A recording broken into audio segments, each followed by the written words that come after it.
everyone. I'm Carol Hartman, reporting for KLVW.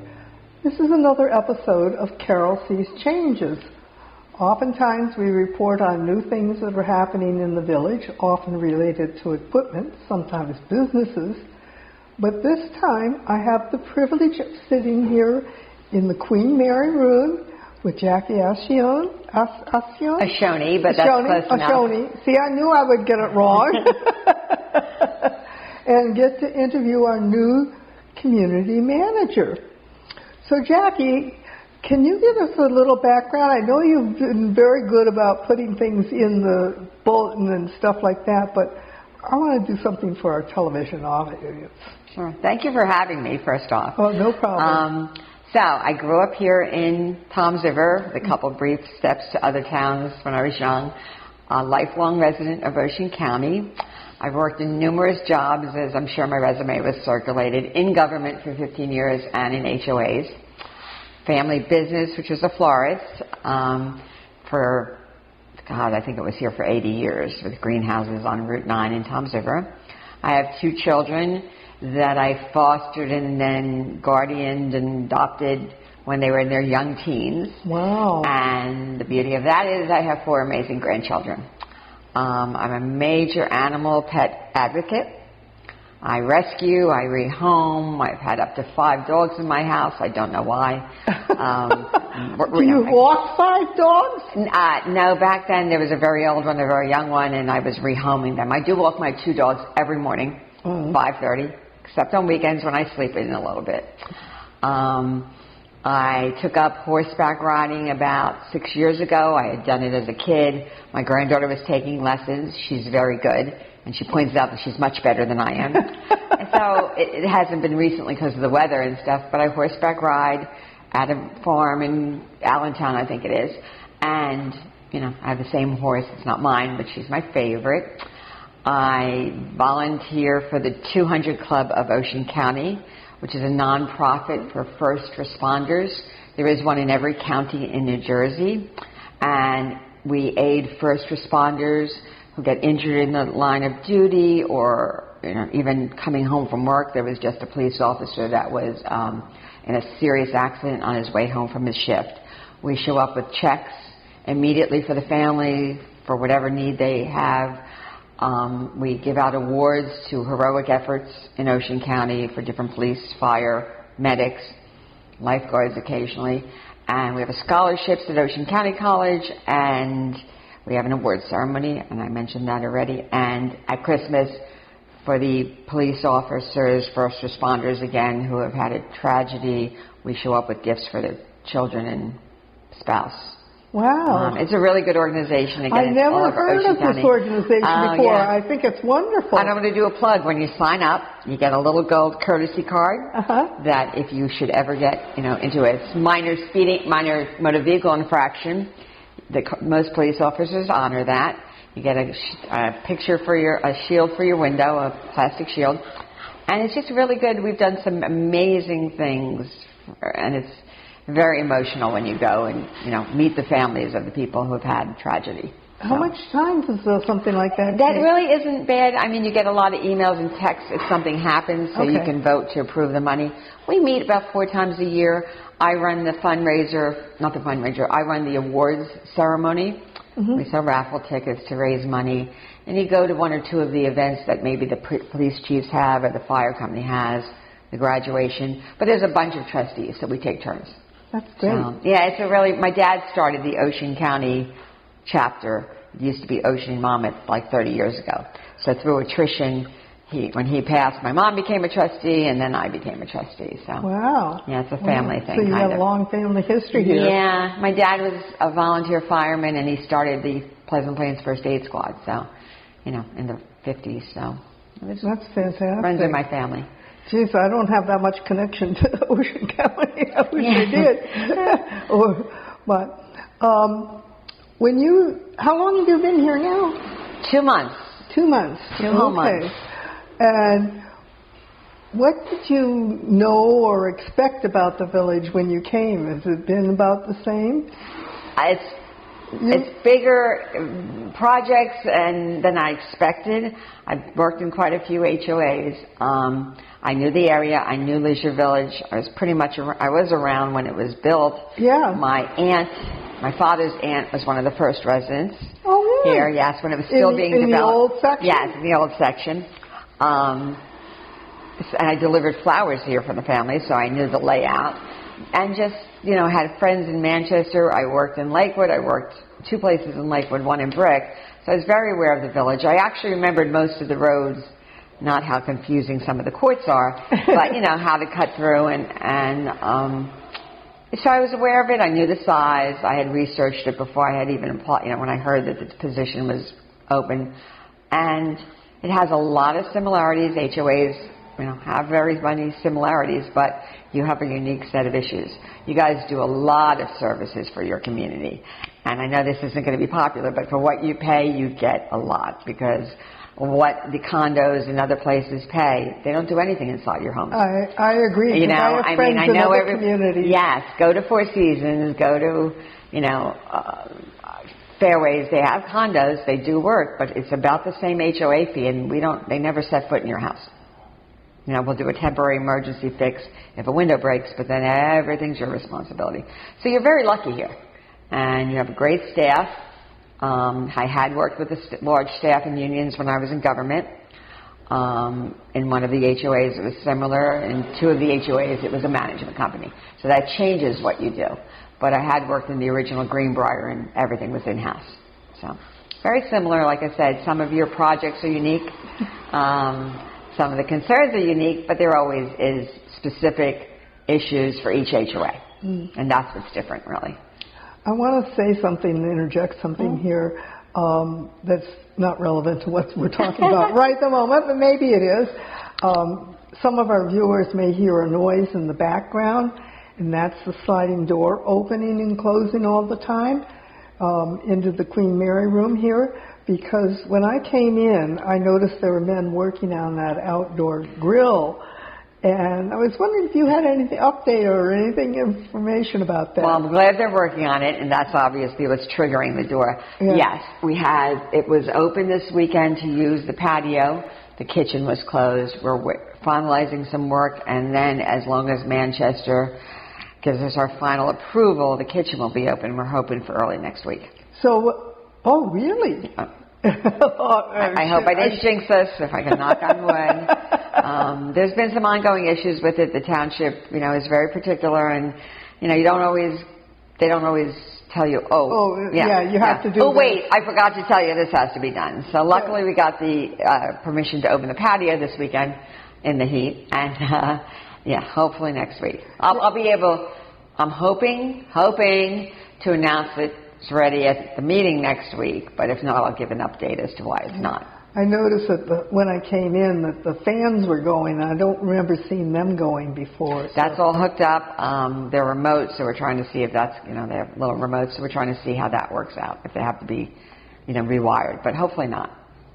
Okay, so what really surprised you when you came here was the fact that we do have a lot more services than It's amazing. I am so emotional, I was like, wow, you did that, and wow, you did that, and really? So yeah, even compared to some of the other leisure villages, you guys do a lot. And I was doing a survey of the HOAs, and they're very close. You're not high. You're not the lowest, but our HOA fees here are not the highest. And you have an amazing number of amenities. You've got the 3 clubhouses, the 2 pools, all the courts. I know. You're very lucky people who live here. I know. I'm so glad. I'm very happy. I sort of got forced into it by coming to help take care of my mom. And I was looking at a lot of communities nearby because I didn't think I really needed to be that close. And then all of a sudden my house sold in 2 weeks, and that was when they were supposed to go really fast, slow. So I thought I had plenty of time to get organized. So I came down here and I said, I got to have something. It's got to have this, this, and this. And I said, I'll take it if they can be out. They were out. I got it, and I'm very happy. How many years have you been here? I came in the fall of 2014. Okay, that's nice. It is a very nice community. Yeah. The more I ride around, the more I walk around. Yeah. Yeah. So I've been here a while. That's why the original Carol Sees Changes, because I came down with my parents and I saw changes from when they were here. And of course, we always know that there are people who get used to the rules and the regulations, and then they change them on them, and that's a little bit hard on some people. Oh, it is. Not everybody likes change, Yeah. There is going to be changes, I hope, and I am planning on changes. I work in I have ideas, and I try to get a consensus and the board's direction and input from the employees, and sometimes a change works, and sometimes you have to backpedal and go, wait a minute, let's go back, But some things haven't been working here, so we are working on getting it together. Well, that was one of the questions I had for you, is the Board of Trustees, of course, has final say over certain things, but have you been here long enough to develop your own vision? Yes, I'm working on a couple of things, and I don't really want to, we're trying to organize. I can't really ask you to go online. No, right, exactly, and please don't, hold, this is not gospel. There's different projects that have either floundered or not enough equipment or not enough personnel and not been organized, or somebody changed the schedule. So we're really trying to go back to the things that work and change the things that don't work.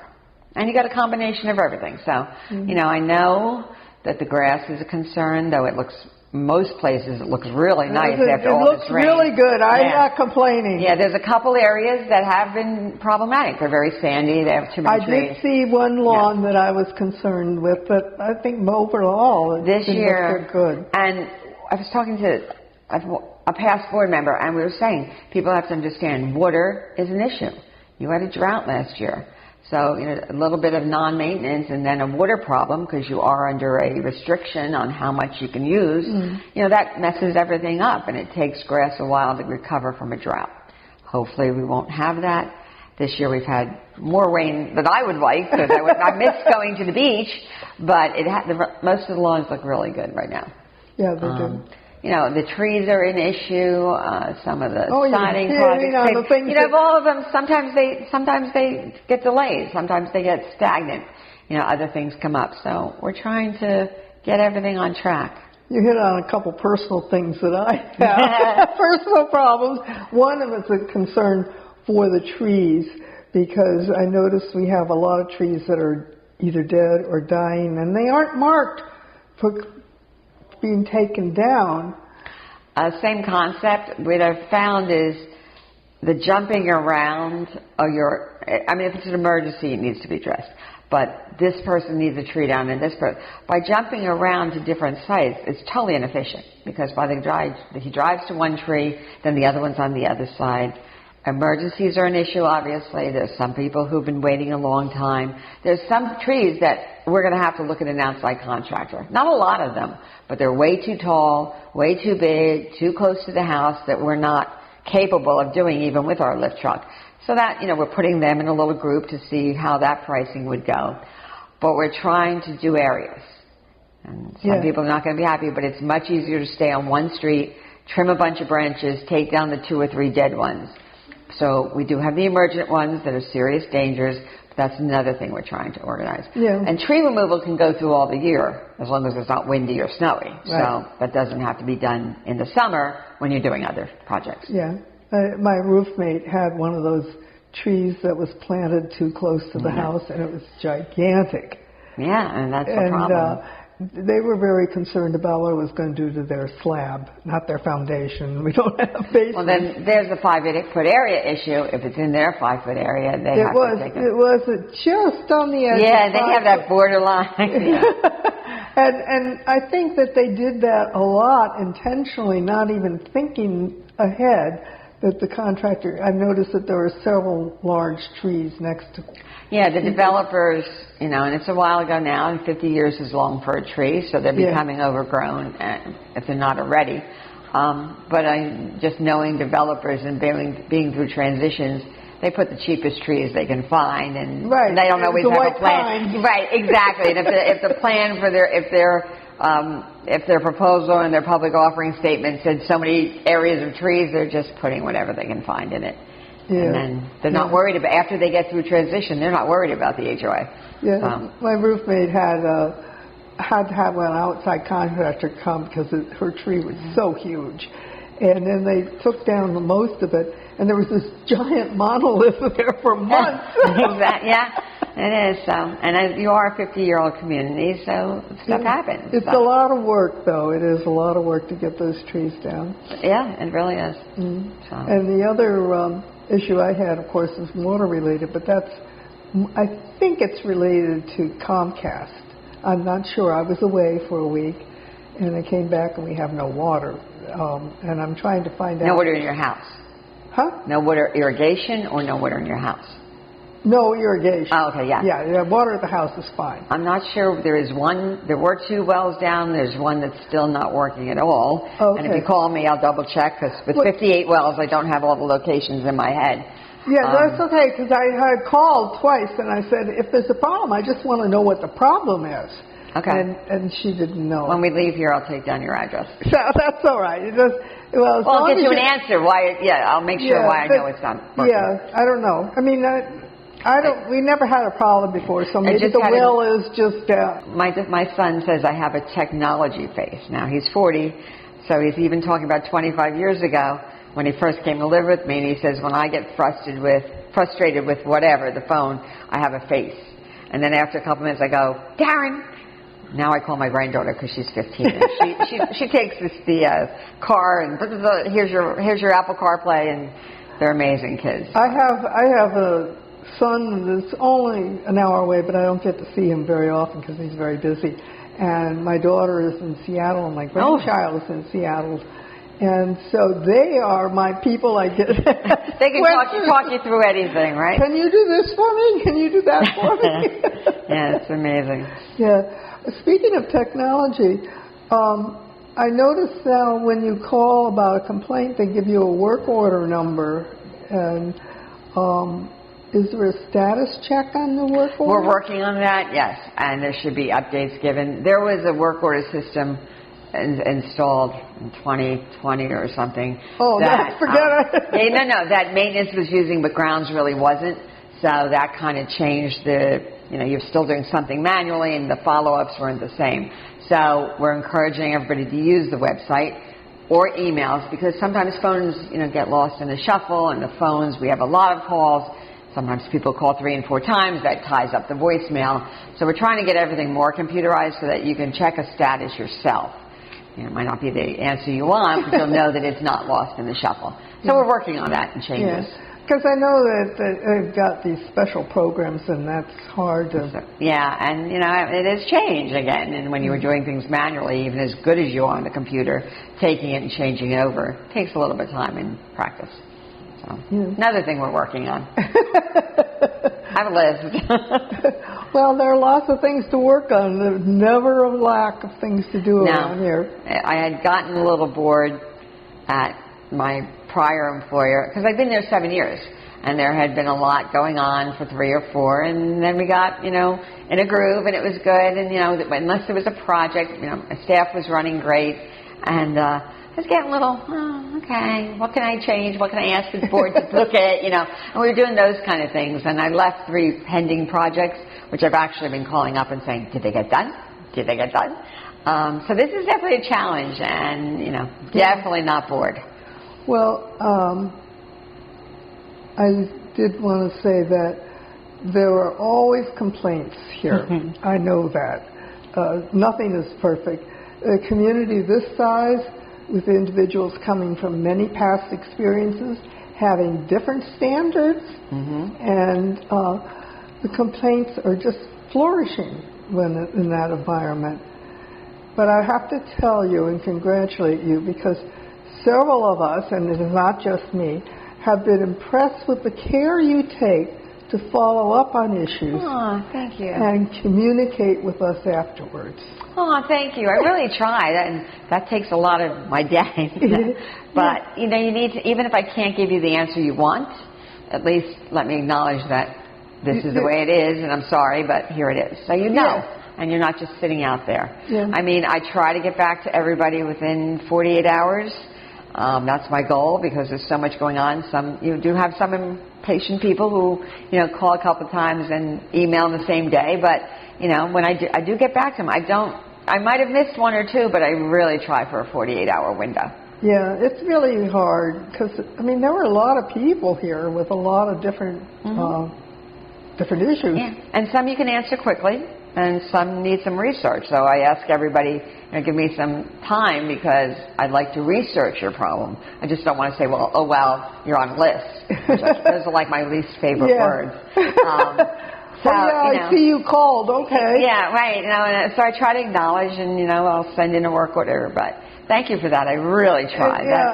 That's a training from other HOAs. Yeah.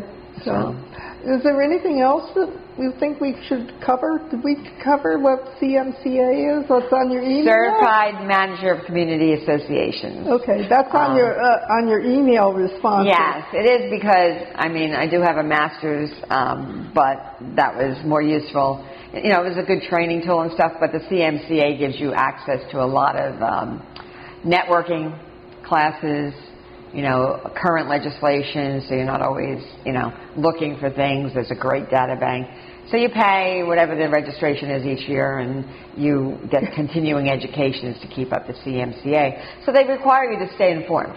The Radburn Act, the Structural Integrity Act, board member training sessions, managers training sessions, working with your staff. They offer a lot. And there's a New Jersey chapter, but there's also the country's CMCA, CAI, I'm sorry. Community Association Institute, and then each state has their own chapter. Okay. It's really a big national. It's it's not something just required in New Jersey. No, and actually it's not required, which is interesting. I really feel that they should make it. I thought it was required. Yeah, I feel that if you teach, you have to have a teaching certification. If you're a community manager, you should be required within a year or whatever it is to get certified. I just think it's important, but it's not a requirement, as so many jobs are in government and things like that. Well, I want to thank you very much for taking the time out of your busy day and talking with me. And I hope I get to see you around and I'll talk to you again. Absolutely, stop in. Well, I will see you at places like board meetings. Yes, exactly. Well, everybody sees me there. But I just want to thank the board for all their help. They've been really cooperative and, saying, yes, give us ideas how you're going to fix this. And I really want to thank the staff. They've been amazing. And the volunteers, but I can't give kudos enough to the staff. They have been welcoming and informative and, helping me figure these things out. And again, I'd just like to thank everybody. And thank you for having me. Oh, so glad to have a chance to talk with you one-on-one here. All right. Thank you very much for watching our interview with Jackie. And this is Carol Hartman signing off for KLVW-TV.